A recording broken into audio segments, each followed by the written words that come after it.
Welcome to the auto extrication demonstration. I'm Lieutenant Tony LaFave, LHS class of 1982. Oh. Lieutenant Long, firefighter Jeremy Murphy, firefighter Robert Griffin, firefighter Jose Carrera, and firefighter Erin Bailey. They're going to take care of the extrication and show you the tools that we use, and I'm going to go over the reasons why we use them. Everybody have a driver's license? Yeah. Maybe somebody doesn't. Listen, driving's a privilege. All right, you had to work hard to get it. It was given to you. But like everything else in life, there are consequences to your actions. You will be held accountable, whether legally, morally. So making poor decisions really can cause you problems the rest of your life. Whether it's a drunk driving accident, loss of life, you know, whoever's driving is responsible for the passengers in their car. That's just the way it is. So if you're fumbling with your phone, your radio, conversing with your buddies, or you've had too much to drink, you know, poor decisions. Now, as a parent, I had two daughters. If they were out at night having fun, and if they did have alcohol, the consequences of them trying to drive home were much worse than calling me to get them home. I think all parents would agree with that. There's still consequences to your actions, but you're safe, you're alive. And that's all the parents want. So if there's ever an issue where you're impaired, call a friend, call a parent, get yourself home safe. So this weekend, I guess the prom's coming up. We all want you to have a great time. Enjoy yourselves, but be safe. You've got a long life ahead of you. College, family, trades, whatever. You've got a lot to offer the world. By making a poor decision, that can alter everything. Your life, it will follow you your whole life. Morning. Like Lieutenant LaFave said, as a parent, we all want you to be safe. We all want that phone call to come get you if you made a poor decision rather than try and drive. We go on accidents in Leominster every day. Every day we go into an accident. People aren't paying attention. They're texting on their phone. That's now become the biggest problem over drinking or smoking, driving impaired. So you got to be really careful. I've always told my kids, some of you know my kids, they were here not too long ago. You know, you got to be careful. Don't make a bad mistake that's going to follow you for the rest of your life. A lot of you are going to go on to college. That could affect what happens there. So don't make a dumb decision when you're trying to have fun. We're going to show you how we're going to get into a car when there is an accident. We've got the firefighters here that are going to go over some of the tools, what happens. It's a very scary situation for whoever's in the car, whether it's the driver or passengers. We're going to show you what we do, so just in case you'll have a little understanding of what's going on when we get there trying to get you out. Okay, whether you flip the car, hit a telephone pole, anytime we have a word of entrapment, it's an engine company, the ladder crew, which carries the extrication devices, an ambulance, a paramedic ambulance, a deputy chief, to extricate you from the car. Now, of course, the car's not going to look this good. Telephone pole can be caved in on the driver, pushed up against the steering wheel, flipped over upside down in the water.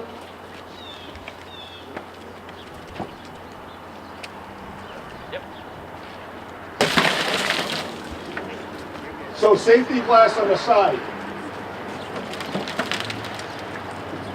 It's safety glass where you just punch a small area with a sharp object, will just shatter. Whereas the windshield has plastic between it, it'll just spider. We do that before we open the car up so we don't get showered with the glass. However, if you're the patient in there, we will try to get someone in the car with you to protect you, cover you with a blanket. They'll be talking with you, treating you.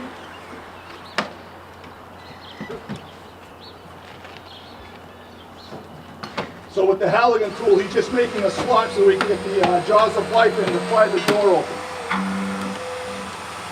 While this is happening, the engine company will have a hose line because there's going to be gas on the road. We don't want it to ignite. So it's going to be a hose line fully charged with water with firefighters on that to make sure the scene is safe. A lot of times we go to these calls, power lines are down, there are live wires on the ground. So it's about scene safety for us as well as you guys.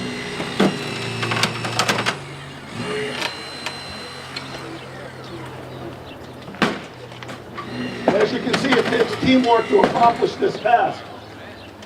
All right? Normally they don't pop that easy when the door is crushed and there's a driver inside, because we got to watch out for you as well to not injure you further. Now, while this is happening, if we deem it's a long extrication or severe injuries, we'll actually notify UMass Worcester and have the life flight helicopter move to the scene. Sometimes they'll land right on the scene. Other times will meet us at the hospital. If you're involved in an accident with multiple trauma to your body, it's what they call the golden hour. From the time the incident happens, about an hour later, if we haven't done anything to extricate you from the car or given you definitive treatment, you will not live. It's just a test. Okay?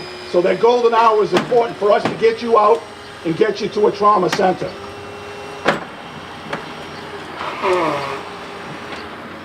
So if you make a poor decision, the clock's running, okay? That's just statistics. It's not me making it up. You can look it up. Now, it's not always this quiet, too. You're going to have a lot of yelling. The equipment's going to be running. There's going to be a lot going on. The gentleman asked if we ever enter through the front windshield. Yes. If we have an overturned car, we'll actually show you in a second. He's going to do it right now. Special tools that will cut that windshield right out so we can get access through there. So when we go to a scene, it's not always obvious where we're going to get in. We try to get to the fastest way, the safest way for both the patient and us. So it's basically a pair of power scissors. So in between the glass is a plastic sheet, so that windshield stays in one piece. So airbags only work really well if you wear your seatbelt too. Because the airbag comes out at over 200 miles an hour. And you can actually bounce off of that and hit the windshield. So it's important that you have your seatbelt on to keep you in the driver's position for the airbag to work appropriately. So they've cut the edges. Now they have these suction cups. They're going to pull it off. Any other questions?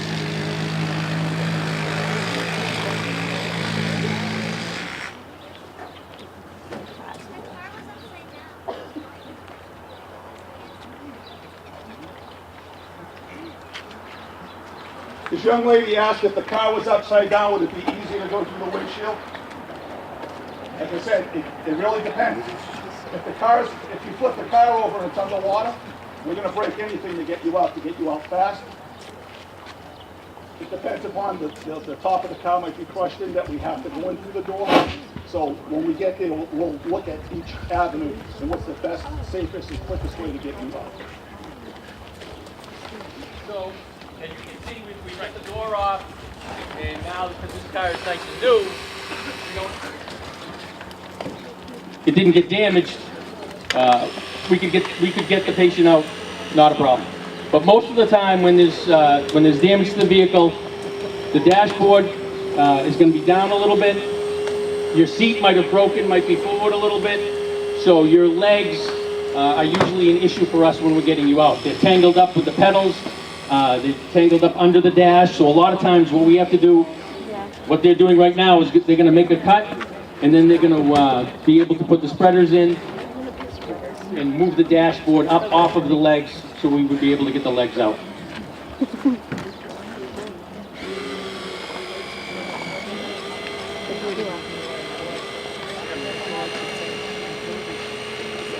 So while this is all happening, there'll be a firefighter in the car, maybe a paramedic assisting you, putting IVs into your arms to give you fluid if you're bleeding, if you're splinting your injuries.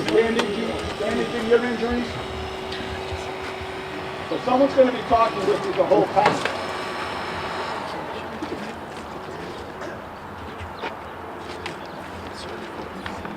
So they just cut away the A-post on the car. That's going to give us some room to roll that dash up.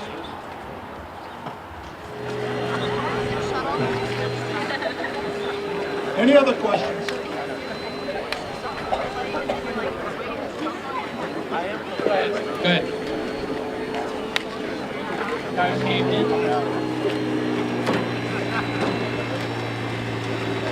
Yep. So if the cars, every accident's going to be different. That's why we love coming up and doing this stuff for you, because we get to work with our tools.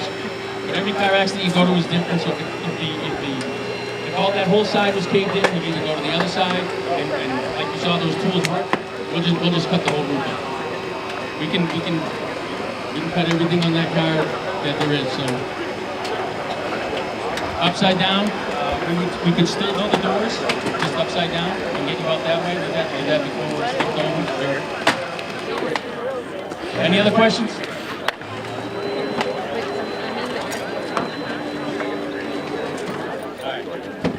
Now, if there was passengers in the back and they can't get out, we'll cut the second door off.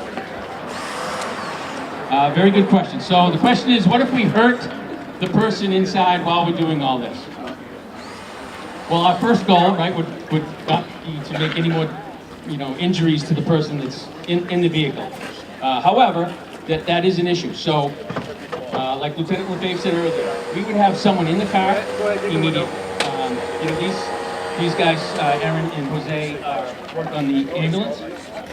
So normally, it's just going to be the ladder crew that's doing all this work. One of them would jump in the car with the patient, provided we could get him in. We would have put like a blanket over him to make sure that, when we took the glass out, none of that got on him. And then when we're trying to get the door off, if it was, depending on how bad it was damaged, if we were impinging on them more, we would have to do it differently. So that's always a concern of ours. So we have to, someone like myself would be watching over what's going on while they're doing it. And if the door's going in more than it should be, we could take that rear door off, break the seat, and then get them out that way, like what they're going to do right now. Any other questions while they're doing this? What's that? Right here? No, we don't do anything else.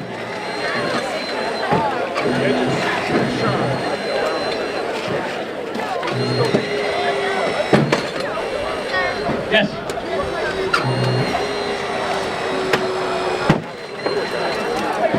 Want to copy them? They direct traffic for us. You don't want to be a cop, you want to be a firefighter. Look at all the fun they have. They would, they're all, most of them, they're first responders and stuff like that. So if they get on the scene first, they might get sent out to the patient. But once we get there, they kind of get out of our way, make sure the traffic's stopped, and we can do our thing.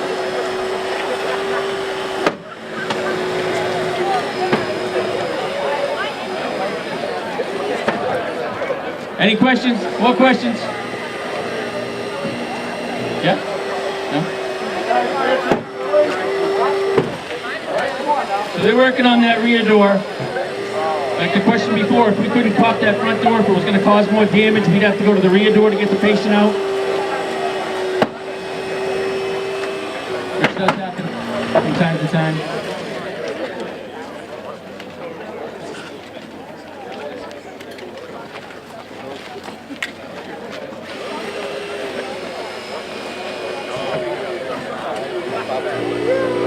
No questions?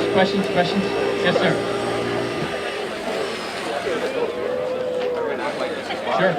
So what they're doing right now, by taking that rear door off, if we weren't able to get the front door off, and it was the driver, we would have to go through the rear. We would break the back of that seat, and we've got backboards and things like that we can get in. Either bring the patient out the back door, or we could cut that hatch right off and go right out the back. Depending on what they're up against, how much damage is to the car. Sometimes it's against the pole.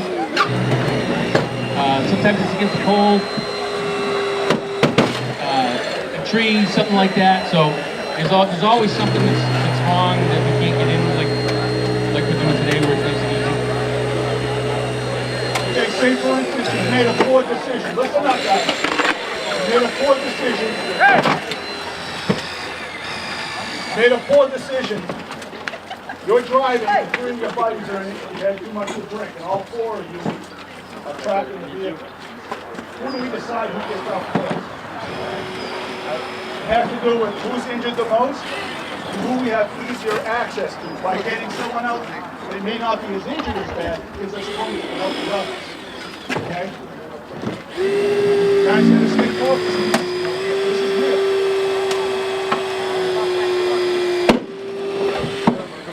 So if you do make a poor decision, right? You're driving down Elm Street with your buddies. No, we got this. Right? Flip up the tree, flip over, middle of the night. Who's to say when's the next car going to come by to find you? Think about that. Not too much traffic out there anymore. Okay? You alone as the driver have made a poor decision to drive. You'll be charged through the court system. You'll have that on your mind, your conscience the rest of your life, that maybe one of your friends did not survive the crash, but you were responsible for that. So you decided to drive. What's that? It happens, guys. It's going to happen if you feel the remorse. The reality is the numbers don't lie. Pay attention, driving's a privilege. You're going to be adults now, so you'll be charged accordingly. Okay, so what they're doing now is if we we couldn't get in from the doors, we couldn't get you out, we still had problems, you get tossed around a little bit maybe, weren't wearing your seatbelt. Depending on your injuries, you might have a broken leg, things like that, that's making it hard for us to get out. We can take those tools and we can bring that whole roof right off, and that would be good. None of your roof.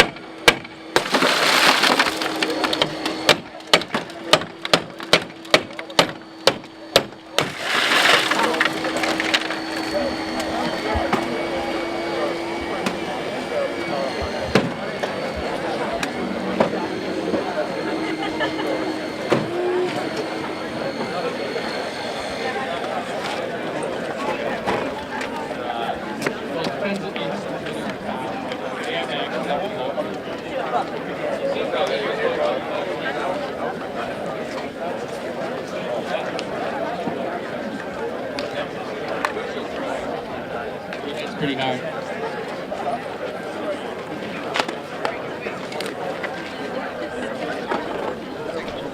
So the tools we're using today are battery operated. So you saw them just have to replace the batteries. We keep extra batteries in the truck that are always plugged in. Today, having these tools is nice because they're easier to maneuver being battery operated. Years ago, they were hooked up to hoses, they were hydraulic. You had to take the wheel off the truck, so we had to get the truck close to it, as close as we could. Today, these tools are much better. You can move around a lot quicker.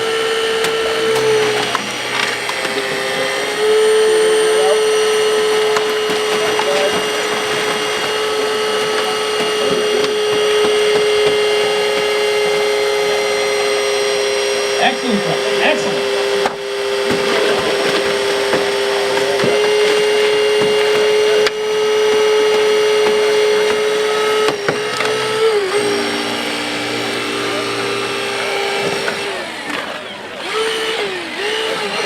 So anybody here want to join the fire department? Get your fires apart?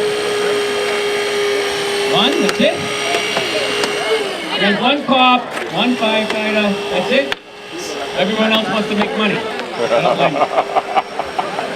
You can't do both.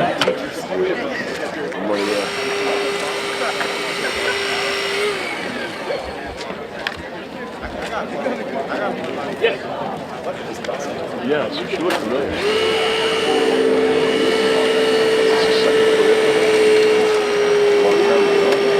Dangerous would be if the gasoline was leaking. That puts a little more pressure on it.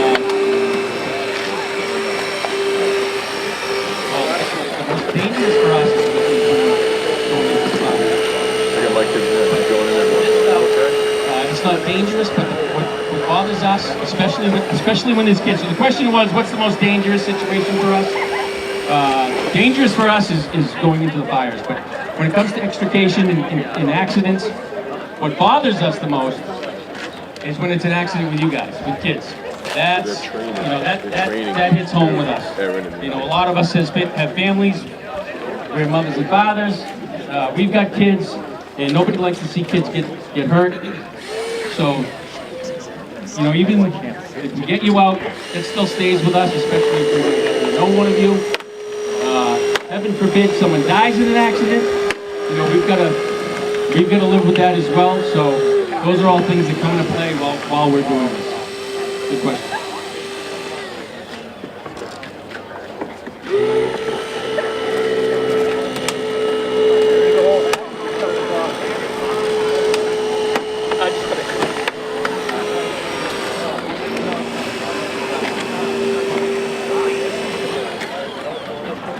So while they're doing this, always remember, our biggest problem is you guys texting. Texting causes the most accidents. Everyone's got cell phones. Everyone's on them while they're driving. You can tell, you can look in the car, you can see when someone's not paying attention to the road. They're looking down at their phone.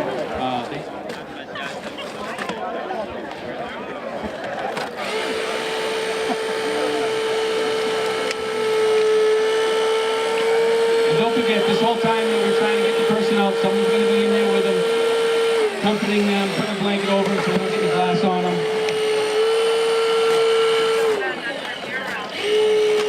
The ambulance will be standing by, waiting to go.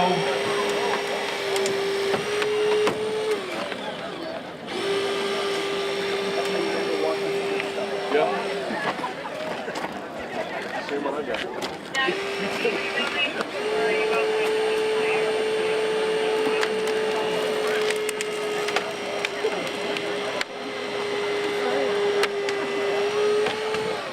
Any other questions while we're waiting to peel that roof back?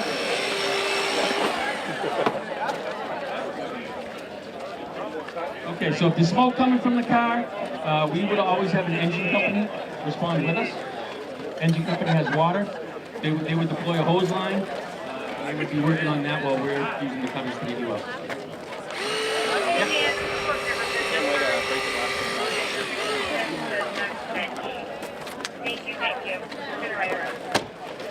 Depending on what their injuries are, right? Might not be life-threatening, hopefully. If it is life-threatening, we're this is kind of training for us too, so I'll get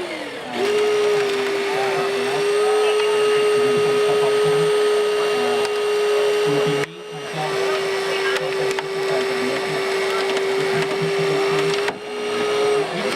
if it's a dire emergency, we're going to get you out.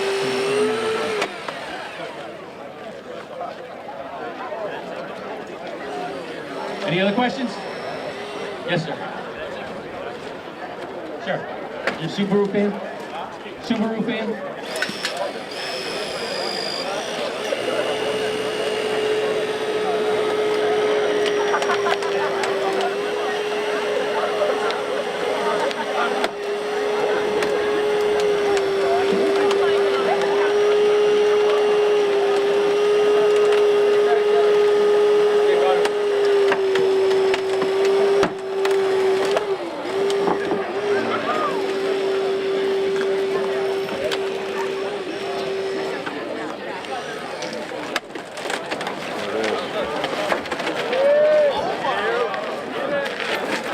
And just like that, we've got the roof off. Now we've got access to the whole car, so no matter who's in there, pretty sure we can get them out now.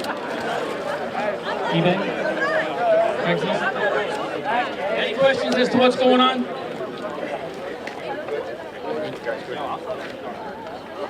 All right, one last thing. Hold up. Hold up. I just want to thank the fire department for coming up here today. They took time out of their schedule.